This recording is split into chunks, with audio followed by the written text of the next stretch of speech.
surviving 10 years of living with cancer. And I invite all of those people in that landmark to join me in ringing the bell. You have to get up. You have two choices. You can lie down and give up, or you get up. And if you get up, we're going to fight. It's Jack Ostroff. This is our podcast on investments. And I'm here on my lonesome to tell you a little bit about investments, my history, investments, the good, the bad, the ugly. But this is really important stuff. And so I'm going to ask you to listen. And it's not just for you, it's really for your loved ones and your partners, your significant others, beneficiaries of your estate. Possibly should be listening to get some ideas and avoid some of the pitfalls that I've gone through and some of the times that I've won because I'm, using good professional people. So the story today is about, investment strategies. I've got cancer. Some of you may know other people that have cancer. That affects your strategies. I mean, let's face it, I don't invest for the long term. I invest for my family. I'm trying to do things that my wife can carry on and preserve capital ideally for the family going forward. I'm trying to do the right things. I'm learning. I make mistakes. Hopefully I'm learning from mistakes. I made a lot of mistakes on my journey to get here. But before we start, just my standard disclaimer that the contents of this podcast are for information purposes only and is not intended as financial, tax, or legal advice. The views and opinions are those of myself and are based on general information that may not be applicable to your specific situation. Always consult with a qualified financial advisor, tax professional, or attorney before making any decisions related to your retirement, planning, taxes, or legal matters. The host, being myself, this podcast does not accept any responsibility for any actions, based on information provided herein.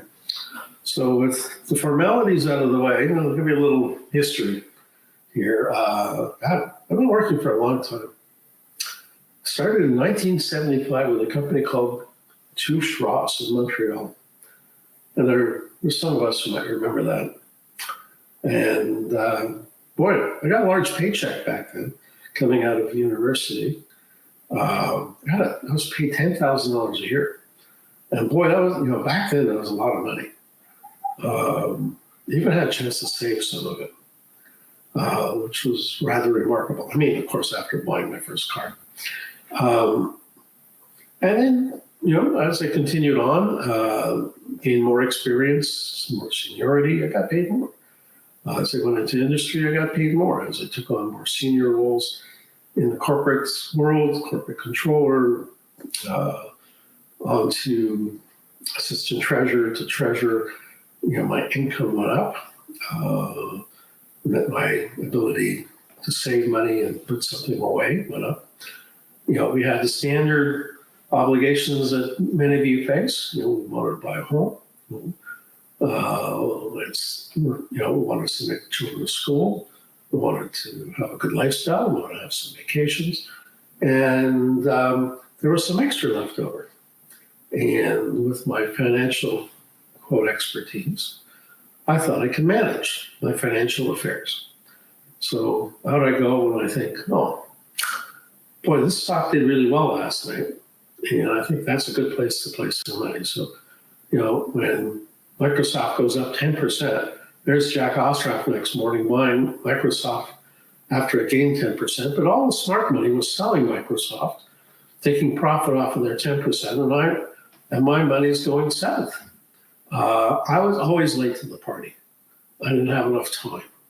And I also didn't have any insights. I didn't have the ability to speak to people that were in the company.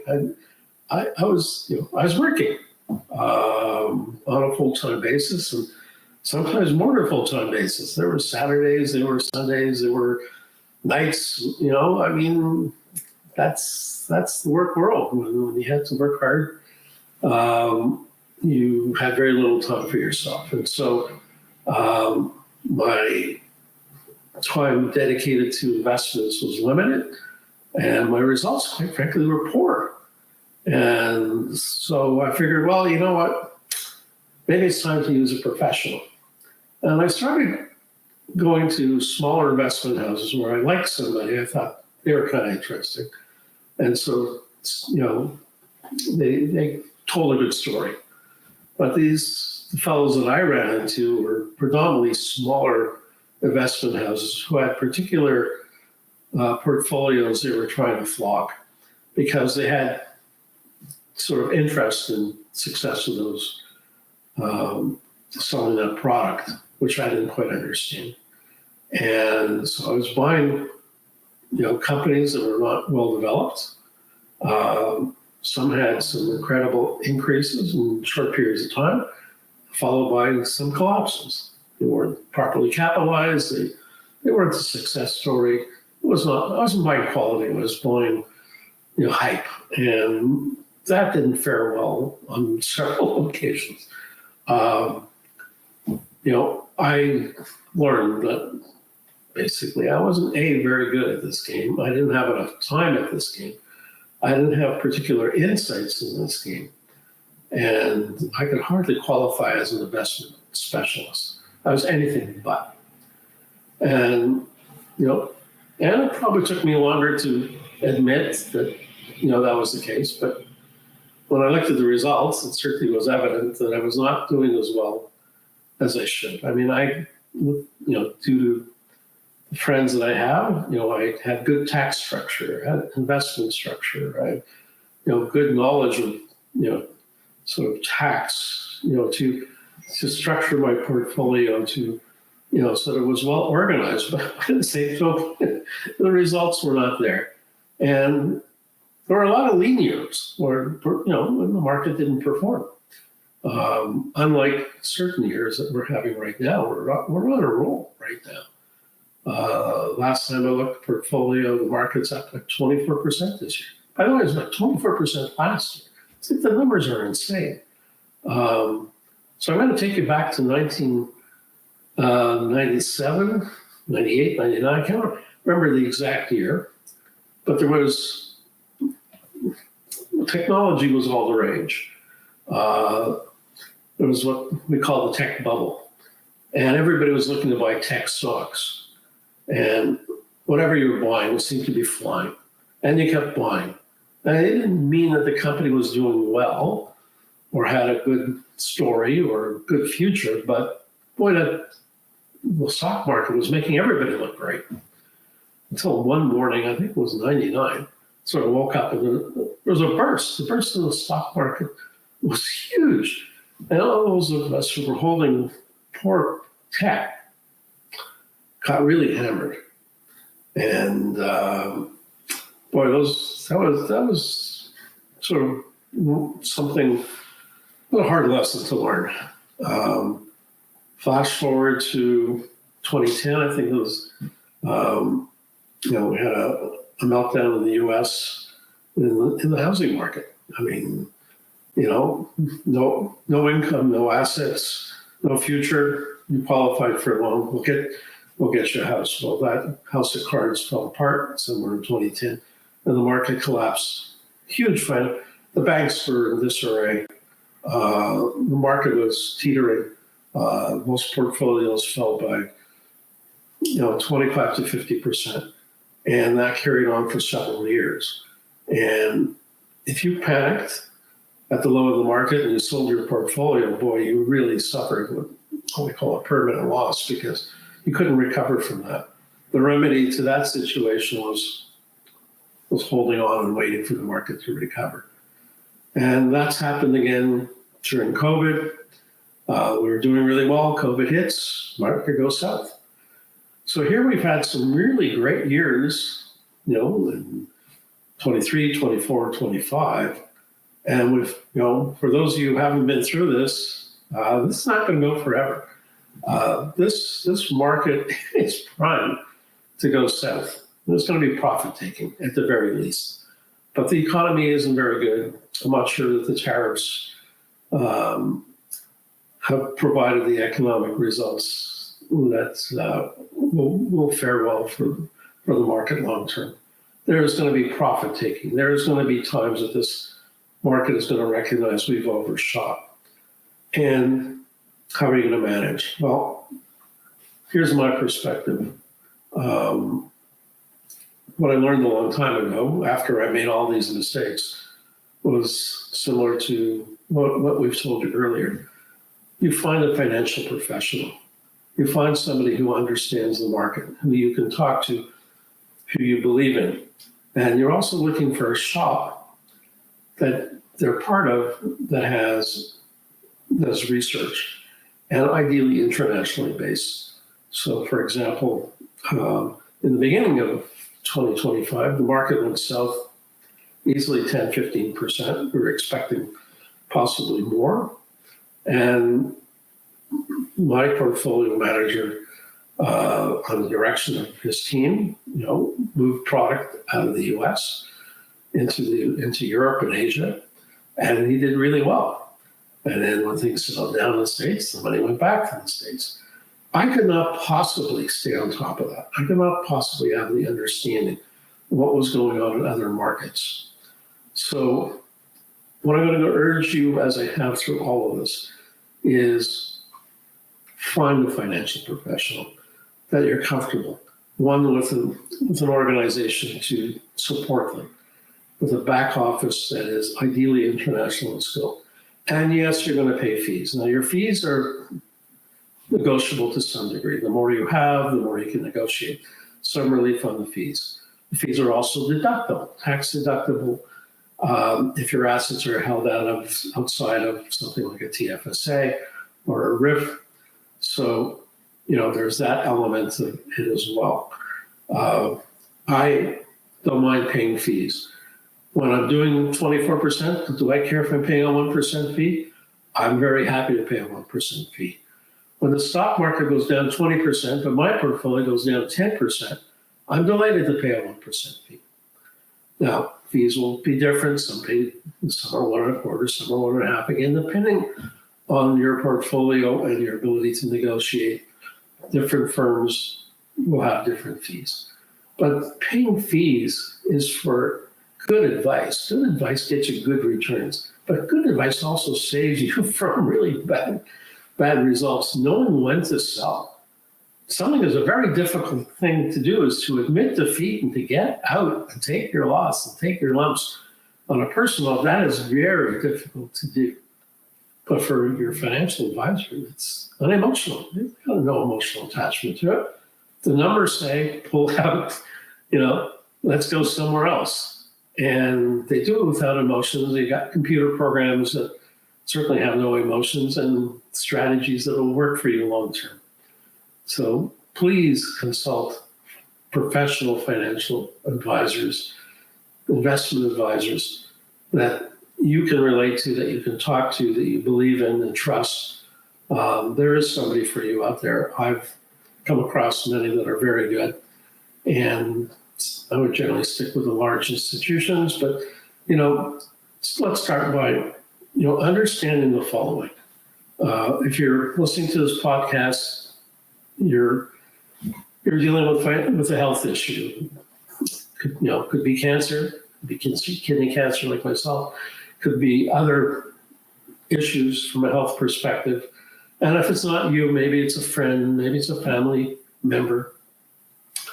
So let's go through some basics here in terms of what you're trying to achieve. Like for someone like myself, where I don't know how much time I have. I mean, that's kind of the good part. 10 years ago, they told me I had 5 years. So I'm here, surprisingly to me.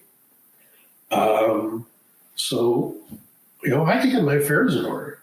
And I had to sort of change my strategies. I moved from probably a medium risk portfolio to a conservative portfolio.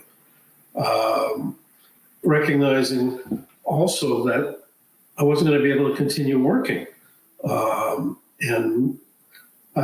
So, this started for me in 10 years ago, so 2015.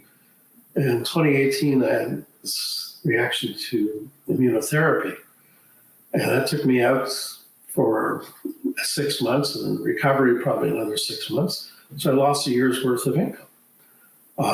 Recovered, went back to work, started on a new medication, and the effect of the medication made it untenable to work. One of the main, two of the main sort of side effects of these medications are fatigue and the REMs, and I had them both in spades.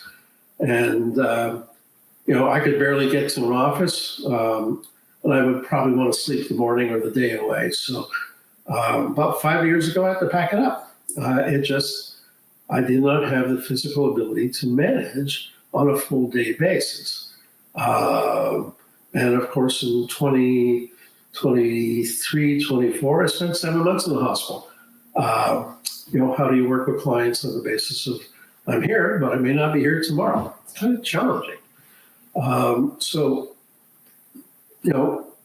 You have to accept that reality that, I had to. The reality was I wasn't going to continue working. So what does that mean? That means the income's not coming in.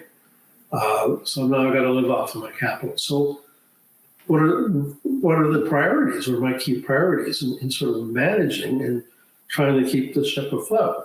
So firstly, key priorities are preserve capital, avoiding high risk investments. And what I'm giving you here applies to everybody. I think you can use your judgment as to what applies to you, but some food for thought. Be conservative.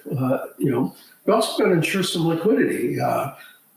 There's medical surprises, as have been for me. I didn't expect to be in the hospital for seven months. So all of a sudden, Shauna is having to manage on her own. That's kind of challenging, and she needs liquidity. We've got bills to pay, as we all do. On the other hand, you need some stable income.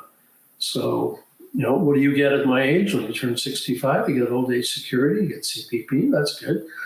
Got news to you, it's not enough, sadly, but it's something, and that's important. But you're still going to need pension income. Hopefully, many of you have pensions, but those are harder to come by these days for the younger folks. Many companies aren't offering pensions.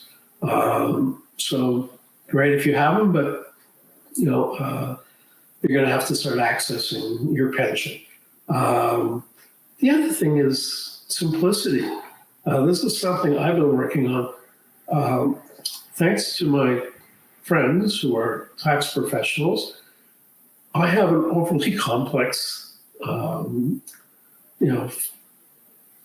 portfolio of assets, which means, there's tax reasons behind stuff. And I use 2 institutions. This is complicated even for me. So for Shauna, again, more complicated. And what I'm trying to do is make this simpler for her to manage. Now, she will have access to the financial professionals and to friends, which is great. But when you're in the midst of it, and I've seen it, I've heard about it, when you need the money, it's like help, and you want the help right away. So I try to spend time with Shauna, and quite frankly, I have to be honest, I don't do enough, and I got to do more in helping her being comfortable with understanding sort of the ins and outs and the general approaches. Shauna's not a financial person, so it's a bigger challenge. So that's responsibility for all of you who may be running the financial affairs of your company, to make sure that your loved ones are involved and have an appreciation, have access to joint accounts. These are things we talked about before. So the other thing that's important is, we can't, how much risk do you want to take on? If you're going to take on risk, what's out there these days? Bitcoin. A lot of young people have taken on Bitcoin and had some outstanding results, well beyond what I expected. But Bitcoin's gone from like 10,000 to 100,000 plus. Is it going to 200,000, or is it going back to 10,000. I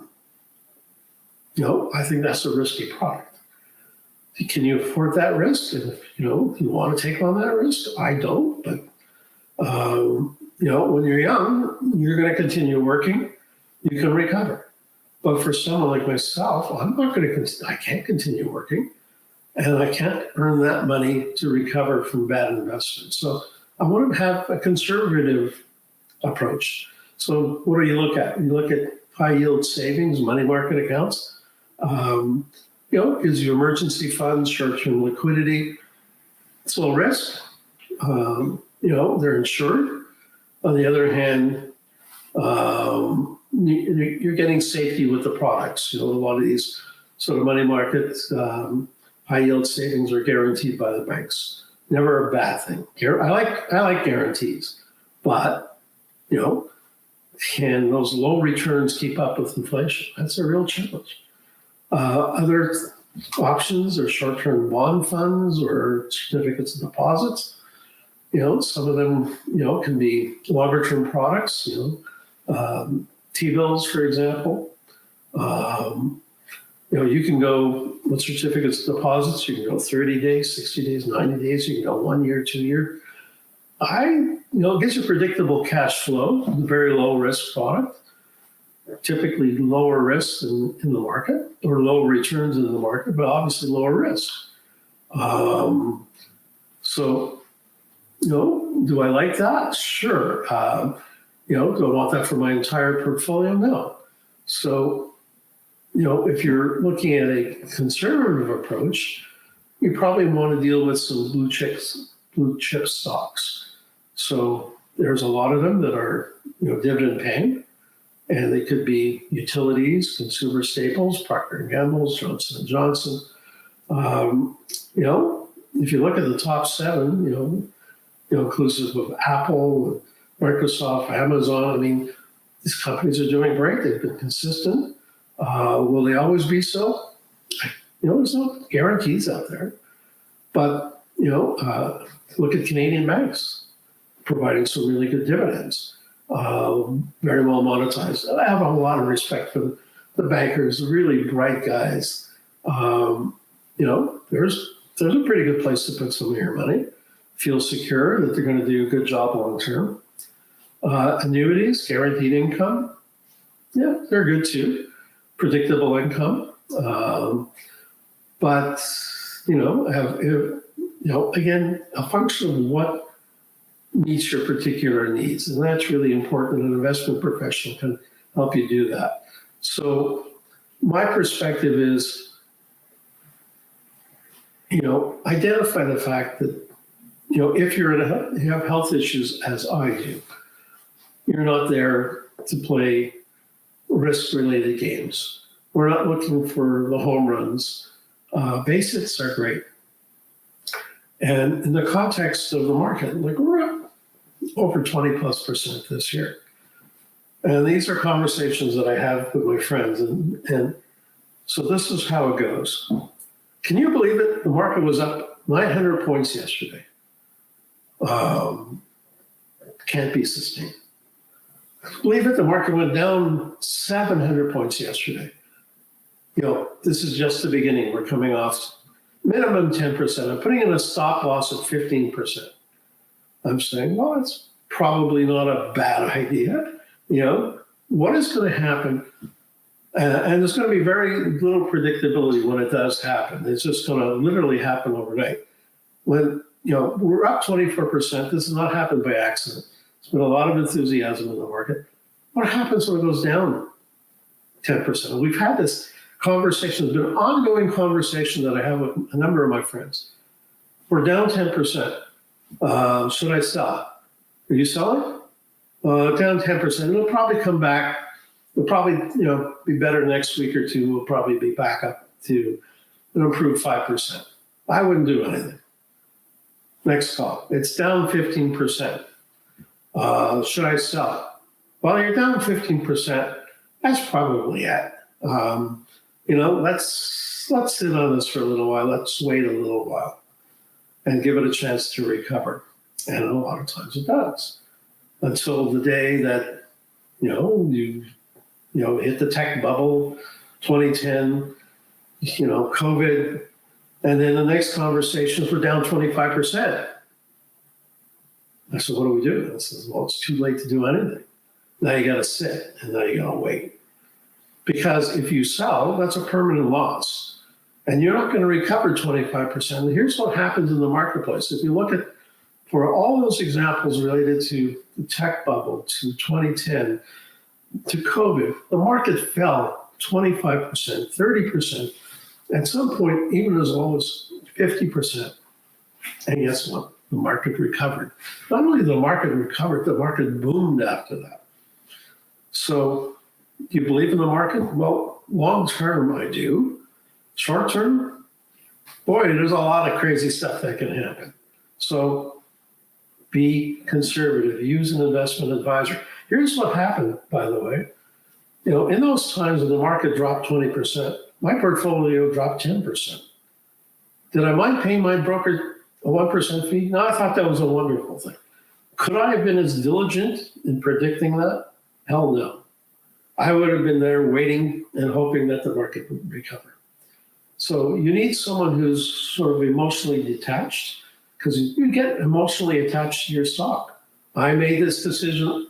I'm gonna will this to make 10%, 20%. I'm gonna hit a home run with this. Well, guess what?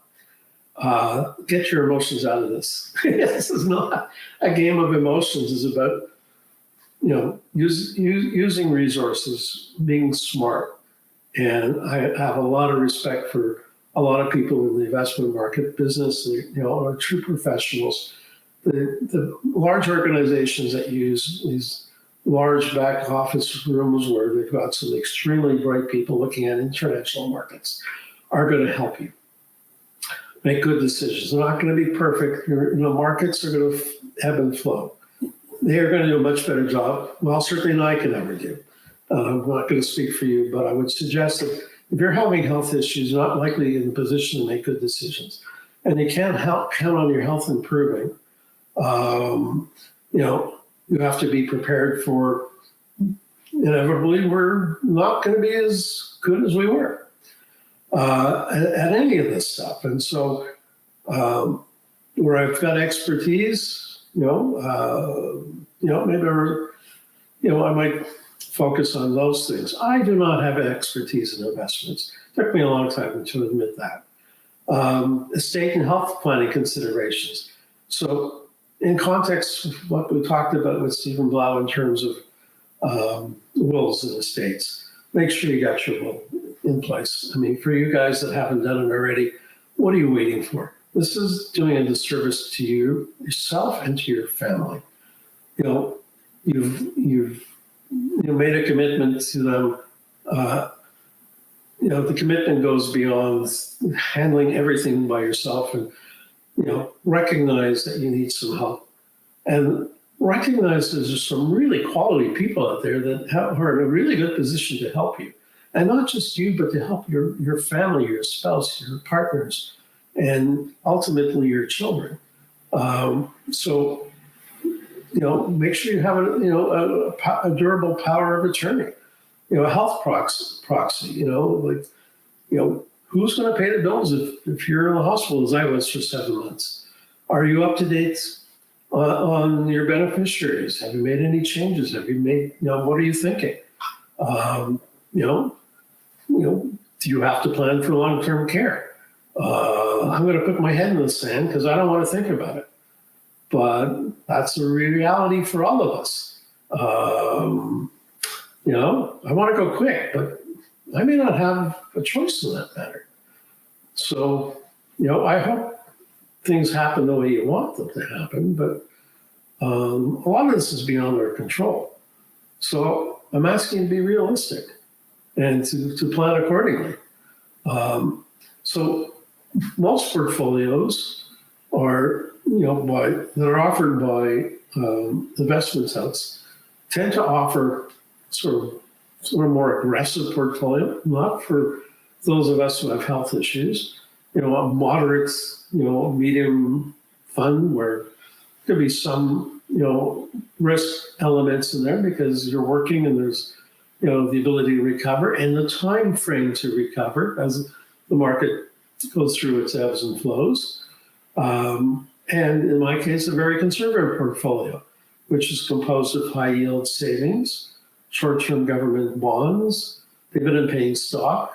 All of these things end up being a relatively conservative portfolio that, even in its worst days, are going to get 4-6%, maybe keep up with inflation, maybe beat it by a bit.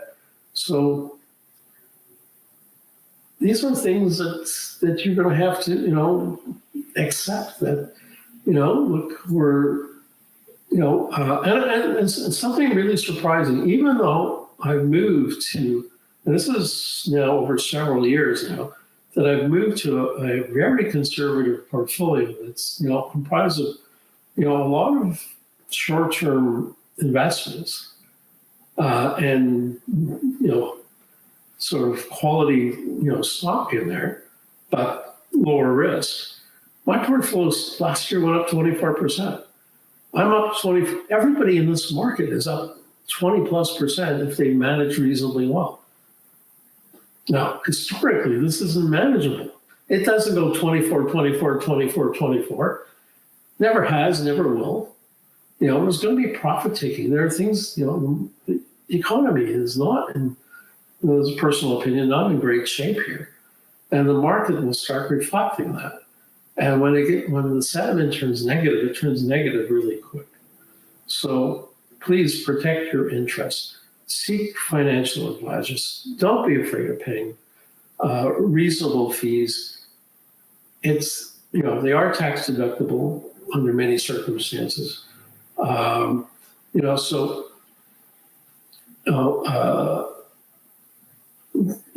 Please be responsible. That's what I'm asking you to do is, rethink your situation. You will not, none of us are going to live forever. That's the reality. We have responsibilities to our family. And I know that, when I go to the Happy Hunting Ground one day, that Shauna can pick up the phone, and I'm working with 2 financial institutions. She can speak to both of them because she continues to speak to both of them with me. And there's a relationship there, and they can help her understand her options and report as to how the portfolio is doing. And that is invaluable. Friends too, it's great to be able to rely on friends, but friends have limited time. And so, great to answer, short-term questions. Family members, maybe there's a family member that, there might be one of your children that is financially astute or very comfortable in advising your spouse or partner. That can help too. Don't manage alone. Be inclusive. And I've learned that over the last number of years. That's the reality for me. I don't know what tomorrow holds. Will I be here tomorrow? 5 years? 10 years? I don't know what that period of time is. So given the uncertainty, the responsible thing is to, have the resources there to help your loved ones manage. And so I hope you can appreciate, the fact that I've made mistakes. Hopefully I've learned from them. I think I've learned, not that I don't continue to make mistakes, and I'm also second guessing myself all the time. And we have some good laughs about who's right and who's wrong about, where's this market going? And we never get it right. Here's the other thing. If you think you can predict the market, forget it. You got to be able to react to it. And I can never react quickly enough. That's why you need the professionals. So thank you for listening. I hope you've learned something. I hope you're actioning something if you have to. Find those people that can help you. There's a lot of outstanding people out there. And I have the privilege of working with 2 really good people. So I encourage you to do the same. I also encourage you to donate to Kidney Cancer Canada. Links are on the bottom to Princess Margaret Research Foundation. Click on the link, make a donation. This is invaluable. It's not, these research dollars are not going to help me particularly because I may not be here long enough for these research dollars to help me. But if they help other people, if they help my friends, if they help my family down the road, then what a wonderful thing that is. So I encourage you to donate. Be as generous as you can. Everybody's situation is unique. But help yourself effectively. Help your family. Be a little selfish here. Do it for yourself. Feels good too. So I thank you again for listening. I appreciate all your time. I hope I've been helpful and wish everybody a good day and good health. Bye for now.